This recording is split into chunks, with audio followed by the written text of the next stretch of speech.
Today on America's Court with Judge Ross. I feel like he thinks that I'm keeping his TV hostage. I feel like the only reason why he's asking for it back now is because he knows that I'm in a new relationship now. Okay, now this is really getting good. All right, so now, okay. In my courtroom, it's about equity and fairness. Did you slap him? I did slap him. Stop. In that scenario, who should pay for it? Justice should be more than just some foreign concept. I actually want you to learn something. You don't provoke people when they're dealing with issues involving their mental health. Now, as a parent, that's the takeaway. Fair, firm, compassionate. This is America's Court with Judge Ross. Daniel Paulson claims he bought a top-of-the-line TV while he was living with his girlfriend and says he couldn't take it with him after she kicked him out. Mr. Paulson is suing Tiffany Mills in the amount of $2,000. All rise. Remain standing and come to order. This court is now in session. The Honorable Judge Kevin Ross presiding. Ladies and gentlemen, you may be seated. All parties been sworn, Your Honor. Third Deputy Thomas. We're fighting over TVs now, huh? That's what we're doing? Seems so, Your Honor. Seems so. Prove your case. Why are you entitled to $2,000? It's a 86-inch TV. I'm here. Well, 86-inch TV is impressive. I cannot lie. So you decided you had to have it? Yeah, I had to have it in our relationship since we're together. It was something I've dreamed of. How long had you and Miss Mills been together? We were together for a year. You were a year. And Miss Mills, you decided after a year that you wanted to live with Mr. Paulson? Well, we moved in about 6 months after we started dating. You didn't think that was kind of quick? Well, it was during the pandemic, and well, okay, listen. She's like, do I need to say anything else? All I need to say is pandemic, and I'm like. His friend had to move out at the time that he was rooming with, and so he was always at my. He moved into your place. He moved into my place because he was always over anyway, and you then. Didn't have a roommate or anything? Or you just what? A 2-bedroom, 1-bedroom? What? It's a 1-bedroom. How much square footage are we talking about? It's about 600 square feet. And you got an 86-inch TV in a 600-square-foot place? You all are looking at this at the TV. Right? It's been a dream of mine, yeah. Did you want a TV that big? I didn't because there wasn't really a lot of space, but I kind of just got used to it. It was After like a while, my you were own like, home theater. you know, this is actually not bad at all. I can see everything. Huh? So you came around. Yes. You guys are together during the pandemic. And then what? Something went awry? Because I'm looking at the two of you, and I'm like, okay, I can kind of see it. I see the energy. So what happened? What you do? What you do? Well, did he do something? So I'm a health program manager. There was so a lot I'm going still, on for you in the healthcare field. I was working 12, 14-hour shifts. Oh, must have been brutal. And I would come home, and he would just be on the couch doing nothing. And it was a real turn off for me. So when I would come home, he was physically laying there, and mentally he was a little checked out. He was checked out. He was checked out. Why do you think he was checked out? Before I ask him. Maybe because he lost his job, or his job wasn't really giving him hours. So, Did he tell you that? Yes. So that's a reason to be depressed. Were you? Were you a little kind of out of it? Yeah. When lockdown happened, they just cut my hours completely. I mean, her job, increased. Yeah. And you're sitting there twiddling your thumbs, huh?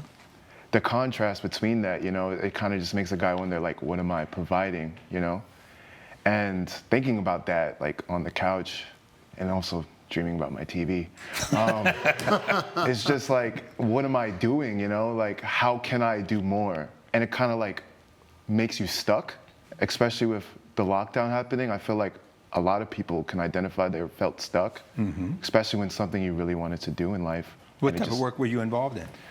IT support. Okay. And they decided to cut me off. They laid off a bunch of people, but they kept a lot of valuable people. And you weren't considered valuable? I wasn't. That's the heart-wrencher, man. Yeah. Okay. So your disposition changed? Yes. Okay. And I think for me, feeling that way, I didn't feel safe, I felt like my job just got taken. What's more? And then my woman, she's giving me, oh, you're not doing this, you're not doing that. So I'm kind of just in that jumpy, should I do more is that going to help our relationship? And I was like, babe, one day I'm going to get you this TV, and that's going to solve all our problems. Now, see, I was right there with you until you just said what you said. A television is our pot of gold at the end of the rainbow. It's going to be unicorns and daffodils and gold and honey and... Yeah, now that I think about it, it was more about that TV. Getting that was me getting back to where I was goal-wise. Coming up on America's Court. She still has it in her possession. I swear 2 weeks after we broke up, she still had it, and I asked for it back, but... Did he ask for it back? He did, but when I tried to ask him when he's going to get it, he left me on red. And later. It's always been a dream of mine. To be some sort of social influencer and... To help change the world, Your Honor. One mukbang at a time. If you'll be in the Los Angeles area and want to bring your case to court, call 1-888-552-6878. This is America's Court with Judge Ross. America's Court is back with the case of Daniel Paulson, who is suing Tiffany Mills for property loss. So what happened? I feel like he thinks that I'm keeping his TV hostage, but we tried to arrange a day for him to come pick up his TV. Why did he need to pick up the TV unless he moved out? We broke up, and... Who broke up with whom? I broke up with him. And what did you tell him? I told him, like, it's not working out between us. He also wasn't paying his bills on time, and so I ended up having to pay his half. And in the meantime, you're coming home after being in a healthcare situation like, I just need a break, I need support, I need someone to talk to. Exactly, yeah. And you weren't getting that. Yeah. So you were in a bit of a funk. Yeah, I would say a bit of a funk. I think... Did you come out of it, or are you still dealing with it? I ended up coming a bit out of it after our breakup, unfortunately. Oh, okay. Yeah. What caused you to be able to sort of snap back? When the breakup happened and I realized she wasn't, really there for me in my lowest, darkest time, I figured I should be there for myself. And yeah, I took charge of the situation. During that time, what happened with the television? She still has it in her possession. I swear 2 weeks after we broke up, she still had it, and I asked for it back, but... Did he ask for it back? He did, but when I tried to ask him when he's going to get it, he left me on red. And how much time went by? Over a year now. And what prevented you on other occasions to say, okay, I'm going to pick it up on this day? Thing is, I told her I was going to get it back, but I just wasn't over our relationship. I felt like if I was even going to communicate with her, it was just going to be like emasculating of me to ask for it back. And I just felt like it was another thing that I couldn't give her, And I figured after a little while, I would just let her have it for a little bit, but I wanted it back. And I'm at a place now where I can get it back in charge, When I ask you, how did you come out of that funk? I'm not so sure you're completely out of it. And it's okay if you're not. It takes time. Why not just give him back the TV? Because there was no communication with him for a year. And did you say to him, if you don't pick up this TV by such and such date, consider it mine now? No. Statute of limitations for property under contract law and small claims cases is 2 years. So legally, why do you feel you're on solid ground to keep the TV? I feel like the only reason why he's asking for it back now is because he knows that I'm in a new relationship now. Okay, now this is really getting good. All right, so now, okay, all right. You're in a new relationship. Did you know she was in a new relationship? Yeah. How did you find out? How everyone else finds out, social media.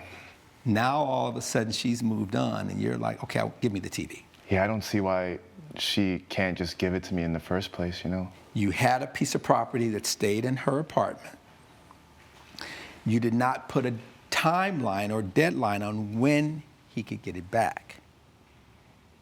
So the question is he entitled to his property back? Well, here's the thing, like when he stopped paying the bills, I had to pay a lot of late draft fees. And so I feel like that added up. Technically, I feel like I paid for the TV because he wasn't paying his half of the rent. It's dicey, isn't it? She's bringing it. Okay. Why $2,000? That's the cost with tax included and everything. Show me proof. How old is the TV now? Picture of the TV, whatever you want. It is a year and a half old now. Okay. You want to get a brand new amount of monies to cover a brand new TV that's now previously owned and used. Yes. That's I not do. going to happen. Not up in here. Not today. Based on the evidence and the testimony before this court, your argument is compelling. I'm going to have to rule in favor of the plaintiff because we are still within the statute of limitations. You should have filed a counterclaim. How much are you entitled to based on the fact that it's now depreciated in value?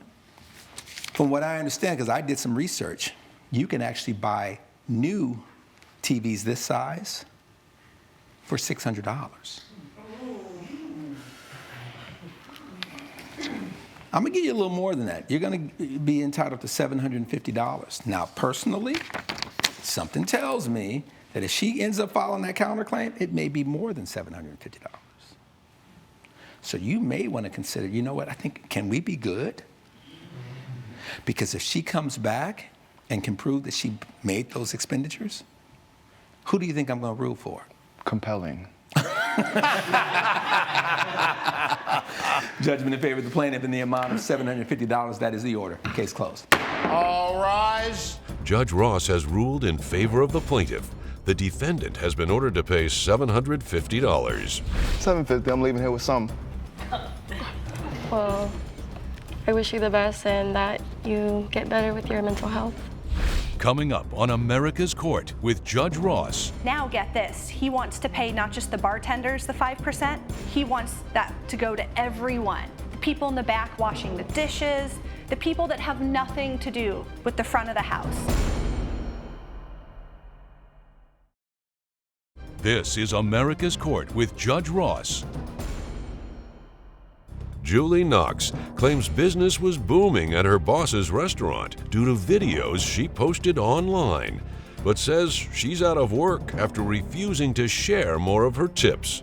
Ms. Knox is suing Kurt Manning in the amount of $1,760. First of all, you all are from Florida. And Ms. Knox, you're suing for $1,760 because you ended up quitting your job. Technically, he fired me. Okay. But who wants, potato, right? Well, things started out normal. When I joined Curtis Cantina, I was trying to build a social media presence outside of the restaurant. It's always been a dream of mine. To be some sort of social influencer and... To help change the world, Your Honor. One mukbang at a time, but that's a little bit... I'm glad you mentioned that because I read the complaint. I was like, what the heck is a mukbang? Essentially, a mukbang is when I eat food and I record a video, but it's a lot more than that. They get to taste, smell, touch what I'm having. It's a whole experience that's being recorded, and you were okay with her doing this at your establishment, yes? Yeah. And you established quite a little bit of a following that ended up coming into the restaurant as a result, Yeah, right? which is great. How long was it before you started noticing people responding to you? It was about 6 months. Okay. And originally, I would pay 1% of all my tips Yes. to the bartender. Okay. And then it would all go into a pool. I Right. started mukbanging, and then essentially more people came in. So the bartenders had more drinks, they had more work. So he raised it to 3%, and I was okay with that. But then he started doing way too much. He raised it from 3% to 5%. And now get this, he wants to pay not just the bartenders the 5%, he wants that to go to everyone. The people in the back washing the dishes, the people that have nothing to do with the front of the house. Coming up on America's Court. Is that when you said, then I have to let you go? Oh yeah, there's no way I could have her embezzling the Cantina's tip money into her pockets.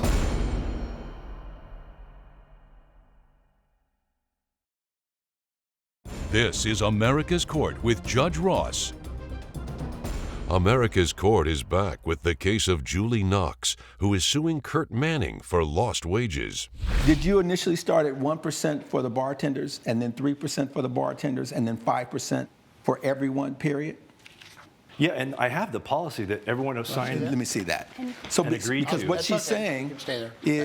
is no, Deputy Thomas gets a little feisty when you step into that well there. Upon employment, they had to sign this and agree to it. Well, she's not saying she had a problem with the 1% or the 3%. No, and I didn't even use his product.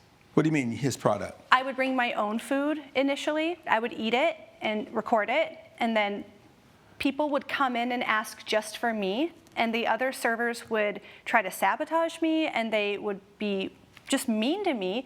He let this happen, and then They were getting upset, and I had to do something about it. I am an honest you man. called a meeting behind my back and raised everything to 5%. When he did that, my response was no. I'm going to have my customers tip me digitally on, Well, there's that's different apps. problematic. That's when I fired. And that's when I quit. Stop. That's a problem. Is that when you said, then I have to let you go? Oh, yeah.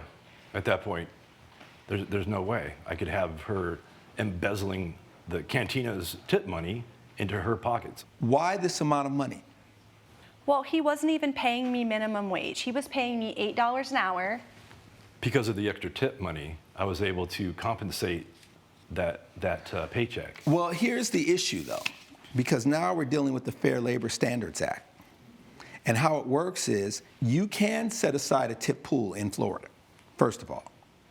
You have to give advance notice, which clearly he did, was when you started. But then when you said, I'm going to increase it to 5%, that's problematic. Judge Ross's verdict when America's Court returns.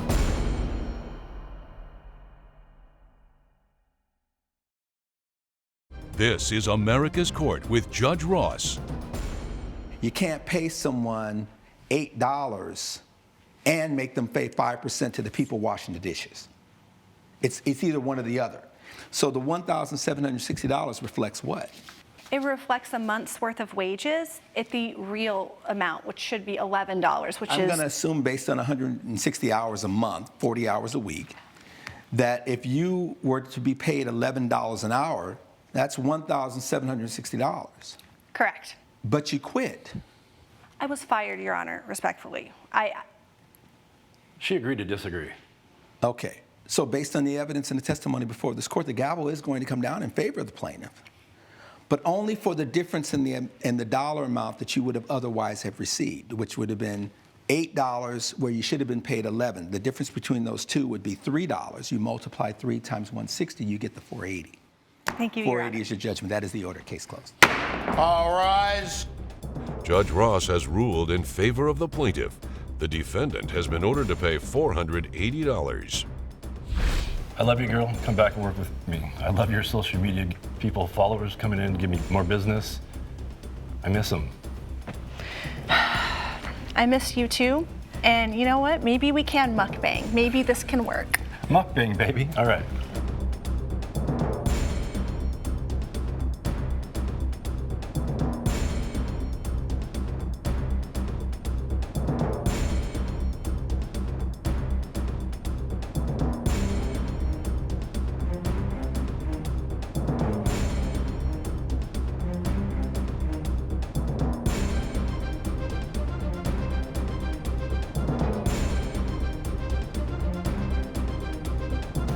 Follow America's Court on Facebook and Twitter.